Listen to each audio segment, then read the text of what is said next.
Hey, Scott from Aristocob.com here. And Seth from theshrinkingpastor.com. Together, the three of us, we are Mark Woodman's Breakfast Club. Welcome back, I'm assuming I can say once again, to Tobacco Advent. And let's just get right down to this. So, I assume that means tobacco, right? Yes. Okay, great.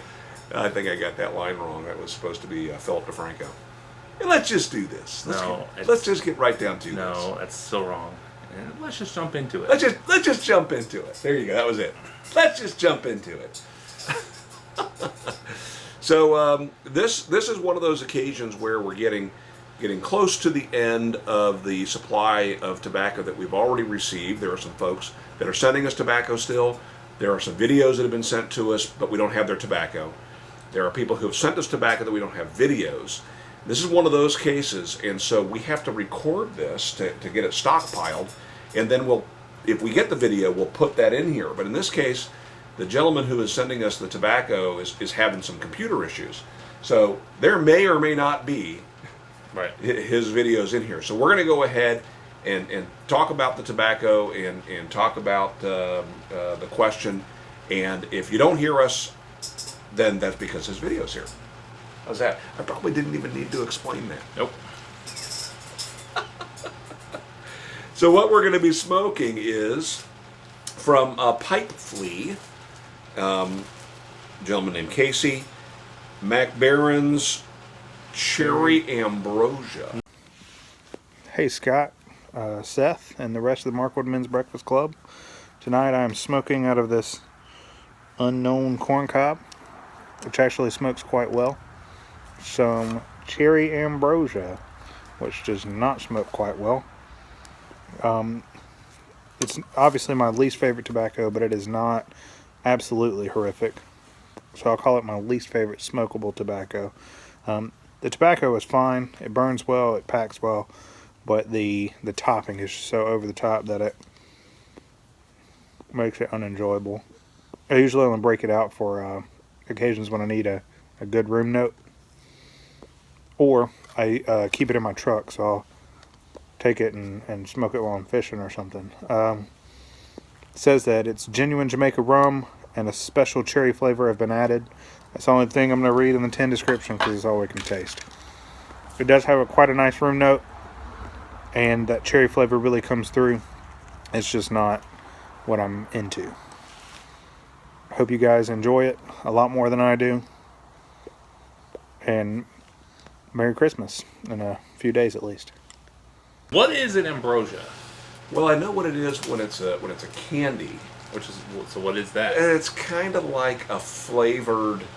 Well, let's see. There's the one version of ambrosia that's like a salad that they call it a salad, but it's like a dessert salad, and it's got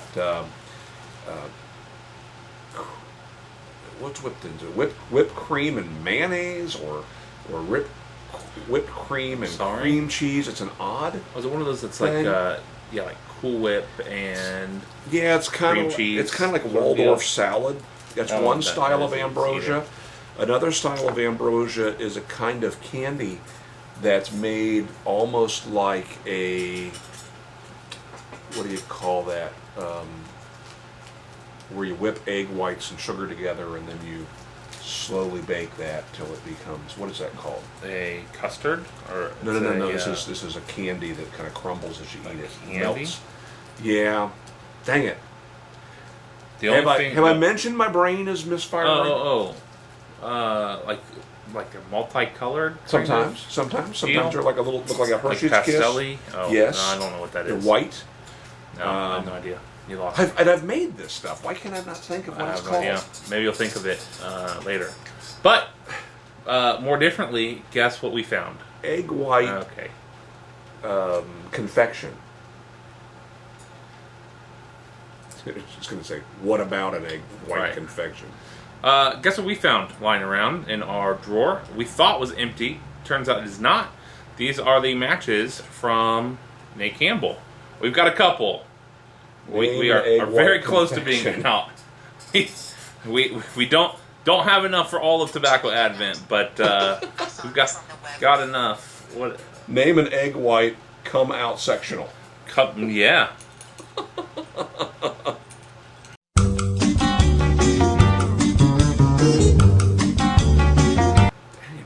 thing's called. I'm sorry, this is going to bother me, so we're going to have to edit this out while I discover what this is called. What is it called? I'm not going to remember to edit this out, so.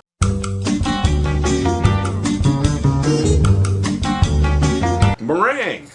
Meringue. Of course, why couldn't I think of meringue? It's like on a pie. Thank you, Nate. All right, Scott and Seth, the question I've got for you is,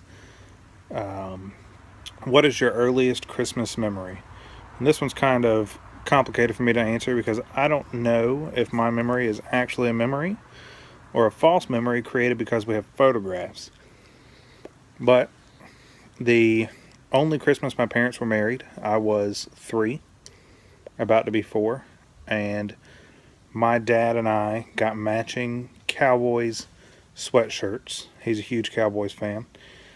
And I remember us having our photograph made wearing those sweatshirts with my mom taking the picture. And there's also photographs of me getting other gifts and things, but I don't really remember that so much as that time where my dad and I had our picture made. Anyway, what about you? I'll be interested to hear it. Earliest Christmas memory is one that I've already shared, really. My memory is very bad. I have bits and pieces, just a few snapshots from early childhood of things. Like I remember living in one of our earlier houses on Tanglewood, and That's in Beaver Creek, Ohio, just outside of Dayton. Having a real Christmas tree and getting sap on my fingers. But that's about the extent of the memory there. So your early memories are very sappy. Yeah.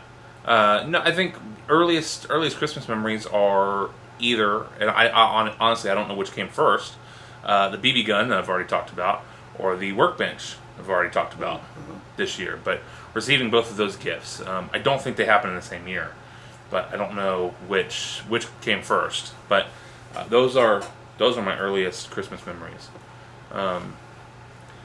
Even what you talked about, going to Denver and with your sledding accident. That's one that is an earlier Christmas memory for me. How old would you have been? 10, maybe? I think I was 7, 6 or 7. I don't think I had been out there and broken my leg yet at that point. That would have been around 1995. 95. So I broke my leg there 2 years. Yeah, you had. Prior? You had. Okay. Yes. They were welcoming you and your leg back. Okay. So I would have been 10 Yeah, in that case. Okay. I have like little flashes, little flashbacks of memories. I can remember like snapshots in my brain of Christmas at my grandparents, my mom's parents in Laredo, Texas. And I can remember some snapshots of some moments of Christmases in Denver, Colorado with my dad's parents. And these would all have been some of my earlier memories of Christmas, but I can't put them together with any conversations or play or anything like that. But the actual oldest memory I can conjure up of my Christmas in the Washington, D.C. area when we lived in Camp Springs, Maryland. So I was in elementary school, kindergarten through like 5th grade in that area. And my Uncle Dale came to town with his 2 boys. So I'm trying to remember if my Aunt Sally was living then, which would have made it earlier. But at our house that Christmas, Jeff, he's a couple years older than me, my cousin, just fell in love with these hot cherry tomatoes, hot cherry peppers that my mom bought. There's a tall jar of these cherry peppers, and he was just eating them like crazy. He was eating them with every meal, and he ended up going through this entire jar all by himself. And I remember that my mom, as they were leaving, gave him as a Christmas gift another unopened jar of these cherry peppers.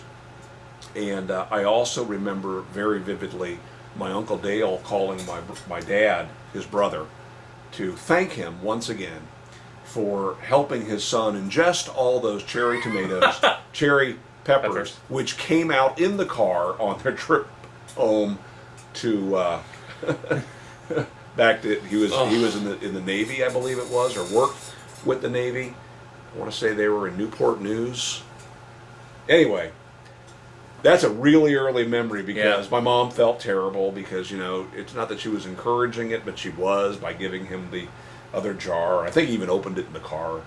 It was not good, but it was funny. I mean, as a kid, And that phone call that's hilarious. That phone call from Newport News probably cost $25. Oh, probably it was like a minute long, and you know, reverse the charges. Right. Yeah, that's like the oldest vivid Christmas memory I have, and it's weird that it's not even related to the tree or anything like that. But sorry, Jeff, but I still laugh at it. Yeah. So that's it. Thank you for sending along this tobacco PipeFlea, and I don't even know if this is one of your favorites or least favorites, but I do know it's one of mine. Favorites or least favorites? Exactly. Yeah. Yeah. Cherry Ambrosia. Thanks for sending that along. My guess is it's the Ambrosia that makes it. It tastes a little. It tastes a little. I don't know. Right now, it tastes a little harsh. And it's not the tobacco harsh. It's a harsh from a flavoring. Right. So, almost anything with the word cherry in it, we have found is like that. Ambrosia. It's just an over exuberance on behalf of the chemist who comes up with the flavor. When I drink, if there's one of those vending machines that you can mix your own flavors, I'll take a very, very large cup of Coke Zero, and I'll leave just enough to give myself one hit of cherry Coke, because I don't like drinking a cherry Coke because it's just way too much cherry, but a little hint of cherry is fine. So you could probably take one of those cherries and mix just a pinch in with some BCA or some YQ or something like that I like, and I'd probably like that as a little additional condiment added to it. But whew. Yeah. Okay, so have you had MacBaren's Cherry Ambrosia? Have you had a salad called Ambrosia? Or a confection? Tell us all about it. And what's your earliest memory related to Christmas? And we'll see you tomorrow. See ya. What is an Ambrosia? Meringue. What is an Ambrosia? Meringue. What is an Ambrosia? Meringue. Why couldn't I think of meringue? It's like on a pie.